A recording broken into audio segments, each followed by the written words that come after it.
Hi, Billy coming to you from Amsterdam. The MIDI Association was just in Berlin. We were actually there from the May 13th. We were doing a lot of very cool stuff, which we wanted to tell you about. But one of the things we did was Sooper Booth.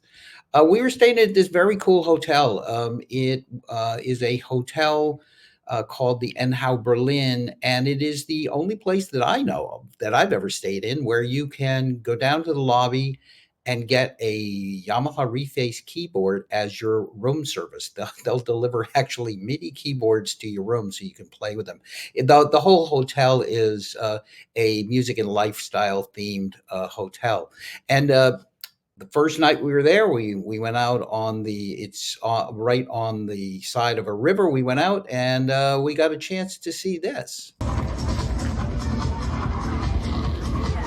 It's right outside of the hotel. It's a boat full of people dancing. Very brilliant. We also were able to spend one day, the very first day we got there. I was there with Andrew Me. We were able to go out, go to the Brandenburg Gate. The bridge you see there is actually the bridge that we crossed every day when we were going back and forth to the Native Instruments offices from the hotel. We ran around. We saw a whole bunch of stuff. It was a lot of fun. But the real reason we were there is to do work. And the work we were doing is we had a 3-day meeting. We had people from Ableton, Avid, Apple, Steinberg, Muse Group, Bitwig. We were trying to get all of the DAW companies together to try to figure out how those DAWs will handle MIDI 2.0. We had a great meeting, great results. We'll be updating you, in a few weeks about what the details of that, but it really was a very, very positive meeting, and big changes in the way. So the next thing, of course, is Sooper Booth. So we spent some time at Sooper Booth. I'm going to play you a short 30-second video, and it really captures Sooper Booth because Sooper Booth is held out a little bit outside of Berlin in a children's amusement park. It's in the middle of the woods. And so you're going to see a 30-second video that really captures it because you're in this kind of magical wooden grove, but you hear all of the sounds of electronic music. And right after that, we're just going to go through one after another, a bunch of videos that we recorded while we were at Sooper Booth. So hope you enjoy it.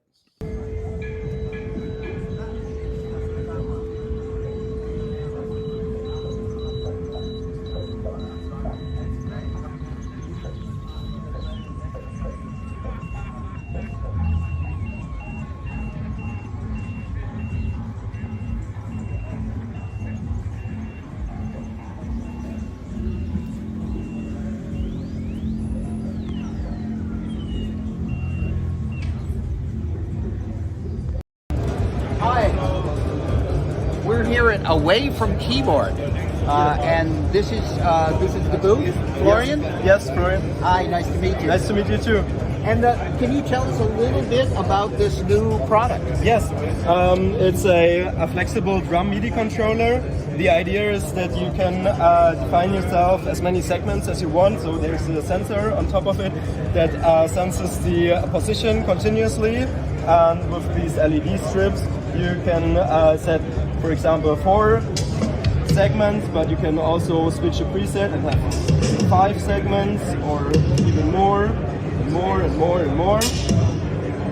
It gets a bit harder to actually hit it, but you get to choose. Yeah, you can choose. You can control mallet instruments with it, also drums, and maybe if we go to this small setup here, I can show you also that you can control the sound of it inside one segment. So like this is a half open hi-hat, and then you can go to a closed hi-hat, and this allows for really expressive playing. Sure. Also we can go to a example preset we made for a virtual ride cymbal. So they have like just a ride sound, but depending on where you hit it, it sounds different, like just on a real ride cymbal. This is the bell, and then it gets more crashy on the outside. Can I try? Yeah, sure. Yeah, absolutely.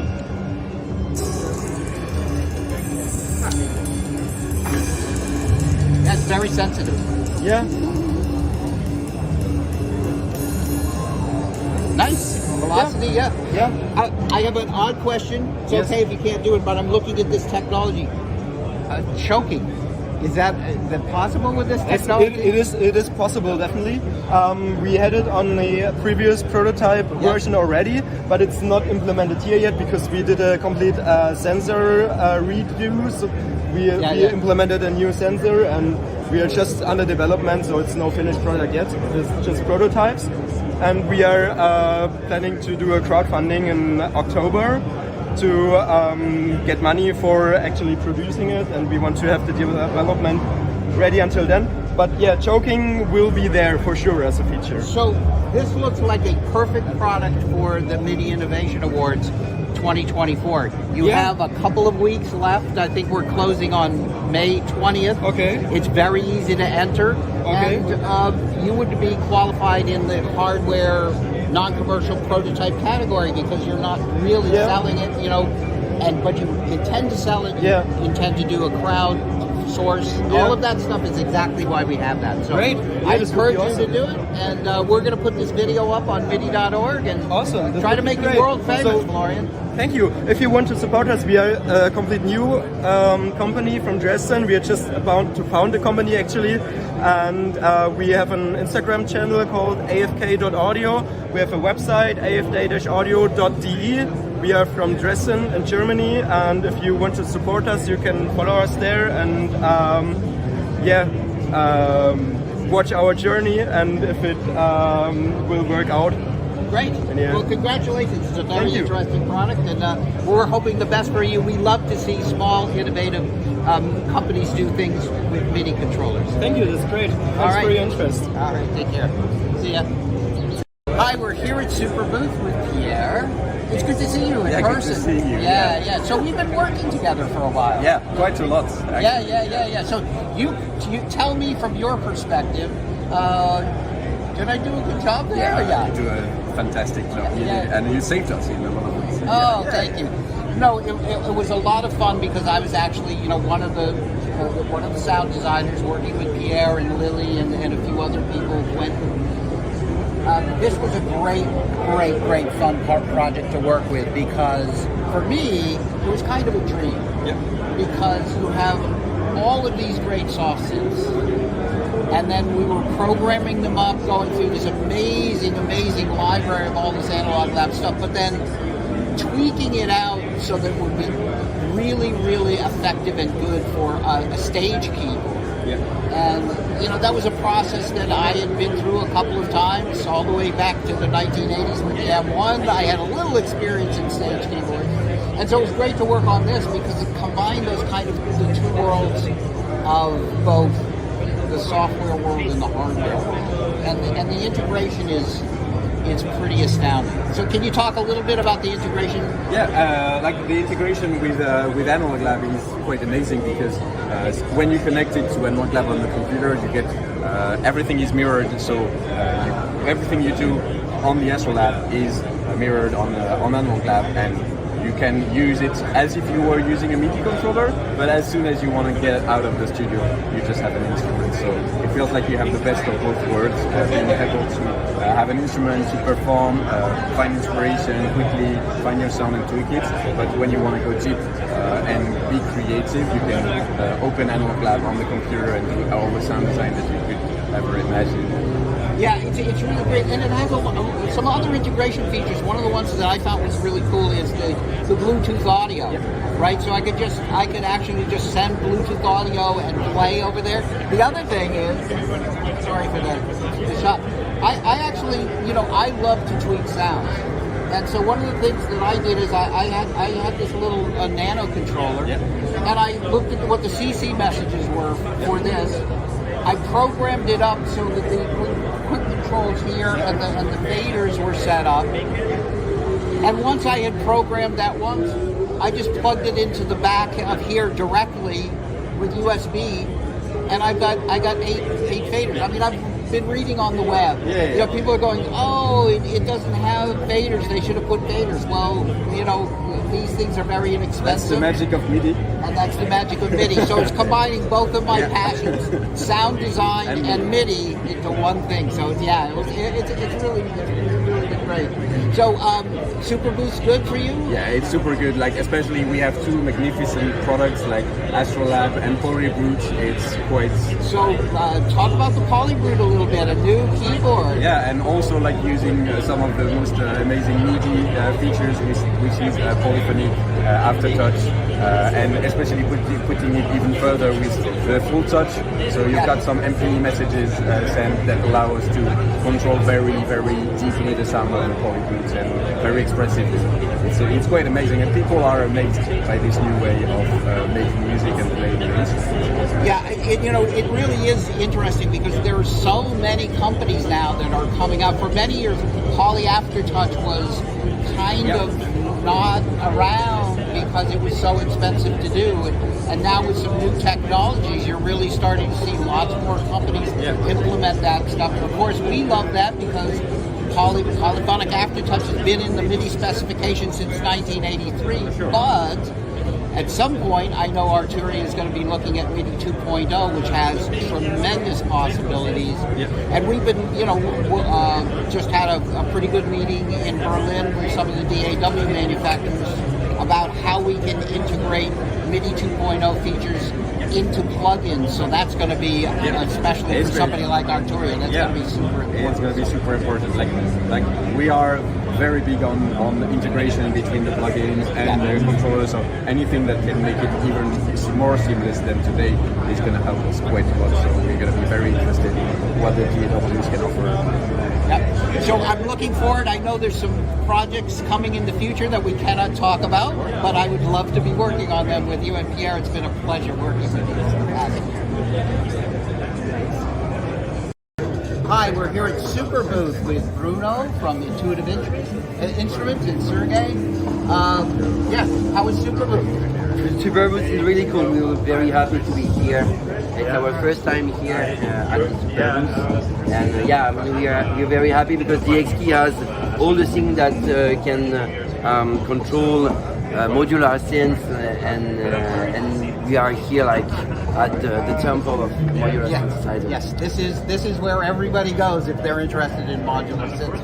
So we were talking a little bit, you were last week, you were on the MIDI Innovation Awards. We had a webinar about the MIDI Innovation Awards. Do you have something new that you're going to do for the MIDI Innovation Awards this year, or you're going to take a break and you're focused on Exquis? Yeah, we're focused on Exquis. We will leave the place for other innovation. I think it's best to be prepared for I think, but the year after we'll have something new to present. Great. And we were talking a little bit about some potential future plans. Where do you see Exquis going? You have, obviously you're going to add more features to it, and are there any things in, for example, MIDI 2.0 that you're looking at trying to implement here? You haven't implemented MIDI 2.0 yet in Exquis. No, we're definitely considering it more and more. Since we released the Exquis in February, many people requested to have a better support to all the other isomorphic and hexagonal layout. So we are going to add this in the next firmware, which should be released like maybe next week or the week after. And at the same time, we have many people coming from the microtonality music community that are asking us to support a way to make things easier to play microtonality music. So this is where maybe MIDI 2.0 will have definitely more sense, because like nowadays we're trying to figure it out how we can do it with MPE, so make all the synthesizer that supports MP should be able to be used with some microtonality features. So this is maybe one of the subjects that will be not the main subject of the Exquis, but some of the nice features for some niche community that doesn't have anything to eat nowadays. So we're gonna feed them with some really cool stuff. Yeah, I mean the per note attribute for direct pitch control would be really perfect for that. You know, the other thing that is really unique about Exquis is the way that you have different layouts. You can change the layouts, and you can use the LEDs to actually tell people, you know, what to play so they can't make a mistake. Would you think that, you know, sometime in the future it would be great if there was a way to control the LEDs, the color and the brightness using something like MIDI potentially? Yeah, I mean, we have already implemented it, so people can already do it with Sightseeing. So Okay. they just send Sightseeing to the Exquis, and the Exquis will interact with this. We are at the very beginning of this kind of feature, because if you unplug it, then you're losing all the things you did. But we're working on this, but we will, I think, make something that is more like a big preset of all the controller, so you can store some presets, and it can be just like, what is the scale I want to display under the keys? What is the layout I'm using? Like, for example, this is a harmonic table layout. So this is the same scale, but this is the scale on our Dualo principle, so the Dualo keyboard, and this is the same scale on the harmonic table layout. So this is where you can see that you don't need to put the name of the notes under the keys. If you light them up, and then people know what is the scale they're playing with, that can like cover, I would say, like 90 or 95% of the use cases. Yeah, I mean, one of the things we're trying to do in the MIDI Association is make it so it's less important to use SysX, because end users don't, they don't want to edit SysX. It's much more difficult. So if we can provide some of that functionality directly as MIDI messages, then that would be, a way. We have lots of things that we can do with MIDI 2.0, and we just had a meeting in Berlin with the DAW Working Group, yeah. And one of the things we talked about is two things. One, MIDI 2.0 gives us enough work, so we actually jokingly scheduled the MIDI for the DAW Working Group meeting for 2034, 10 years from now, because we have a lot of things that we can potentially do. The other thing that we talked about at that meeting was actually taking small, very concrete steps to do certain things very quickly. For example, this has transport controls, right? Yeah, you can do play and stop. Actually, just like sending how I can say the MIDI clock message. The MIDI clock MIDI message. clock message, Yeah. right.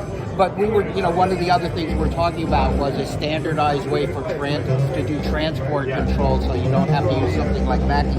And actually, a button exactly like this came up as a topic, because this is one button that does both play and stop, and that's a little bit different. So we have to look at all of those cases and come up with something. And that it's solves very, the problem. and the thing is that sometimes some DAW they support toggle, or they support fugitives, or so that's something like is very hard to program, because you have to choose which one you prefer to support, and that's not what we want. We want to be able to be flexible. Yeah. Great.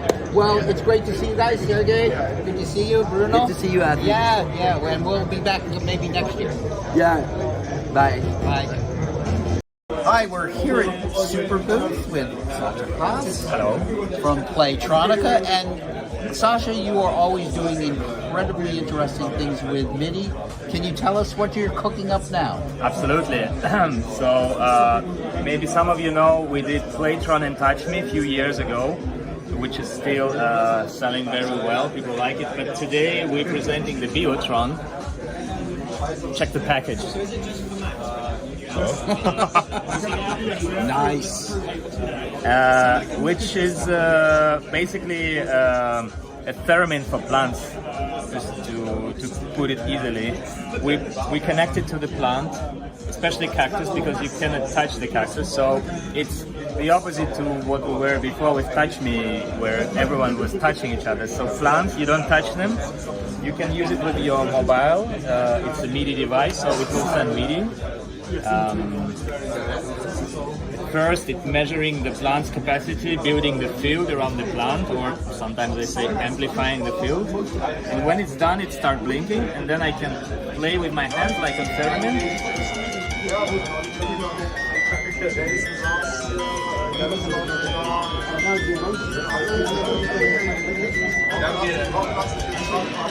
And there are many options. You can do different scales, you can do different speed of sequencing, and there is also a light sensor, so you can play with both hands like this. Okay, let's go on. This is Orbiter. It has been cooking already for 4 years maybe. It's quite different because it's not a traditional Playtonica product like a PCB. It's plastic, motor and stuff like that. But it has a, I call it kinetic MIDI color sequencer, which is still... But look, we have a MIDI controller. It's from our friend Naked Board. I can turn on and off the speed. And there are 4 tracks, 4 circles. Each circle has place for magnets, and each magnet has a color, and the color is a MIDI note.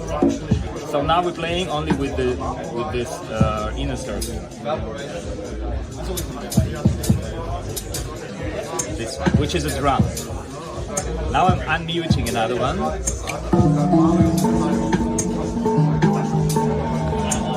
And I'm unmuting this one.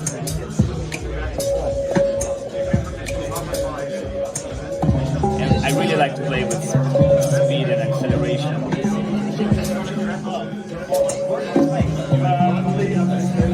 You can also play manually, like scratch pro mode. Okay, and just 2 which are still prototypes. This is a MIDI keyboard.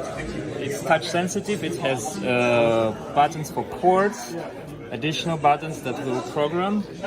This reminds me of Buchla somehow. Of course, right? Buchla. Yeah.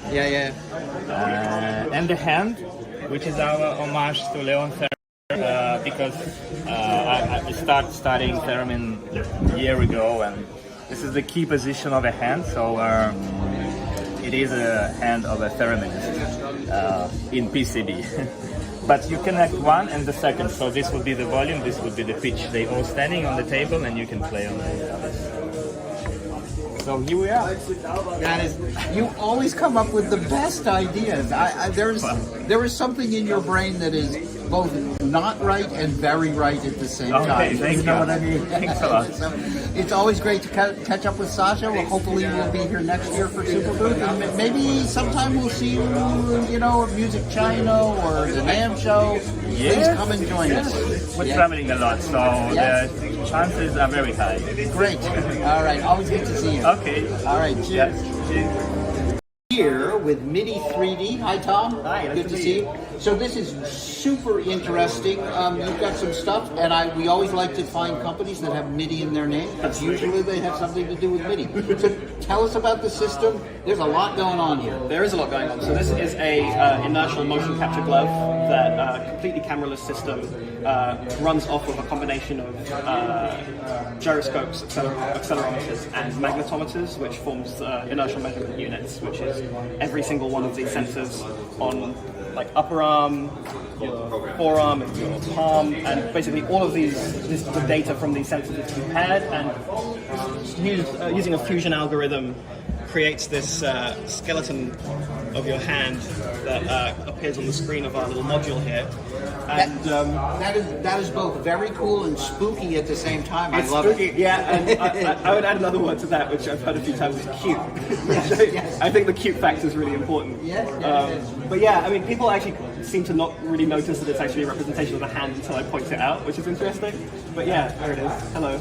And then as far as the module is concerned, it's really simple. We just have a output for every single axis of movement that the glove is capable of outputting. So in this really basic patch, we have positional axes, so like X like this, Y like this, and Z like this. So in this case, we'll just go through them one by one.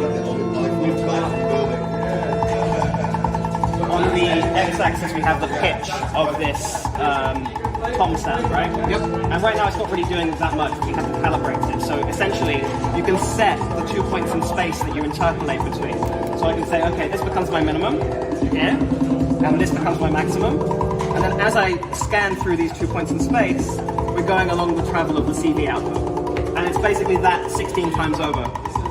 So on the y-axis, we have this distorted drum channel, which again we have to calibrate. We say this is the maximum, this is the minimum, and then as I go through these 2 points in space, the filter opens and closes. So yeah, 16 times over, the kinds of axes that we have, those are positional axes. We also have rotational axes, which are based on the angle of your wrist. So we have like pitch, we have roll like this, we have yaw, and then we have, for a unit like this, which is our higher end unit that has finger sensors in it, we have an output for every single finger as well as also the acceleration of the glove, where as you're picking up speed, the voltage goes up, and as you're decelerating, the voltage goes down. And these are all control voltages. Yep, correct. Yep. But we also have these like user outputs which integrates with our software, which I can show you in a moment. But that outputs MIDI and OSC as well, so you're not constricted to just modular. You can output to basically, if it can receive MIDI or OSC, it's in the controller. Awesome. Yeah. So we can go over there and show you the software if you want. It might take me a second to glove up, but put that down. Oops, crashed again. Just having new outputs. We've been having some trouble. Oh, I know why. Noah, you're running the old build. Oh, yeah. That never happens at Sooper Booth. No, never. You want to stop? There we go. Cool. So this is our software. As you can see, we've got another little visual representation of our hand down here. Might need another calibration. But essentially, this is a node graph editor. We took a lot of inspiration from Max and Pure Data and visual programming languages like that. And this gives you access to all the same parameters that you have on the module. But importantly, what it allows you to do is make conditional mappings. So for instance, before when I was controlling something along the x-axis, it was always operating and it was always updating. But as you can see, I've got this MIDI output here, and as long as I'm shaking my hand left to right, but it's not updating. And it won't update until I put my finger down, at which point then we start getting an updating MIDI signal, which I can demonstrate in Ableton in a moment. And you can stack these conditions. So for instance, if you want, you can see it here on the high pass filter. And in practical terms, what this lets you do is grab the control, bring it somewhere else, let go, and leave it there. Or you can go somewhere else and jump it to that other position. So that's just one condition, right? Which is when the index finger is down. You can stack conditions with logic gates. So you could say, okay, I want this to update when I've got my finger down and I'm past a certain threshold on the y-axis. So you can kind of cut the space in front of you into these quadrants where kind of what you're doing depends on these other parameters. So these parameters start having relationships between each other rather than being isolated from each other. And that's basically it. And so the plan is eventually to integrate this to the module, so you'll be able to make a complex mapping using our visual programming language and flash it onto the module, and then have that sort of distinct from your laptop, so you don't actually have your laptop next to your modular system, which no one wants. And it outputs MIDI and OSC, and we're hoping to add other protocols as well. We had a lot of interest in DMX to control lighting rigs, which is really a really interesting idea that I'm interested in exploring, and just trying to make it as open-ended as possible, and then make it more open-ended once we've done that, basically. Cool. Well, that's it. I mean, there was a lot of cool stuff at Sooper Booth. We had a great meeting with all of the DAW companies. And now I'm going to go out and take a tour of the canals in Amsterdam. See you later.